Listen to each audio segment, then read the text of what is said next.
Mainit na sinalubong ng mga Pilipino ang kandidatura ni Pastor Apollo C. Quiboloy sa campaign rally na isinagawa sa Sao Paulo, Brazil, kung saan dumayo ang maraming overseas Filipino workers mula sa iba't ibang estado ng Brazil upang ipakita ang kanilang suporta. Hindi lamang ang mga OFW mula sa Asia, Europa, Middle at North America ang nagpaabot ng kanilang full support sa butihing pastor, kundi maging ang mga OFW sa South America, particular na sa Brazil.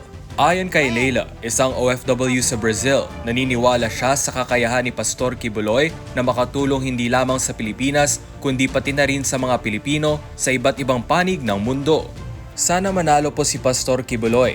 Nakikita ko na marami na siyang natulungan hindi lang sa Pilipinas kundi sa buong mundo. Kaya buong puso akong sumusuporta sa kanyang kandidatura, anya. Ipinahayag naman ni Cathy, isa pang taga-suporta, ang kanyang pag-asang magdadala ng pagbabago si Pastor Quiboloy sa larangan ng politika.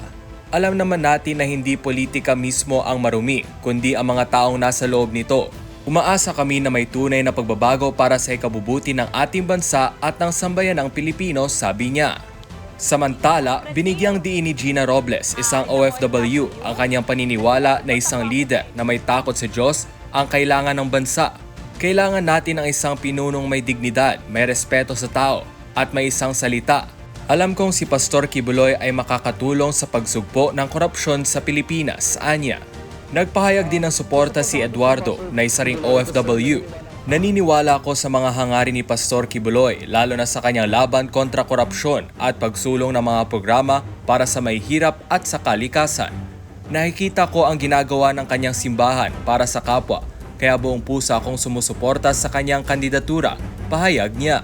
Patuloy namang umaasa ang Filipino community sa Brazil na malaki ang maiaambag ni Pastor Apollo C. Quiboloy sa paglutas sa mga suliranin ng bansa at sa pagtulong sa mga Pilipino, hindi lamang sa Pilipinas kundi maging sa mga OFW sa iba't ibang bahagi ng mundo.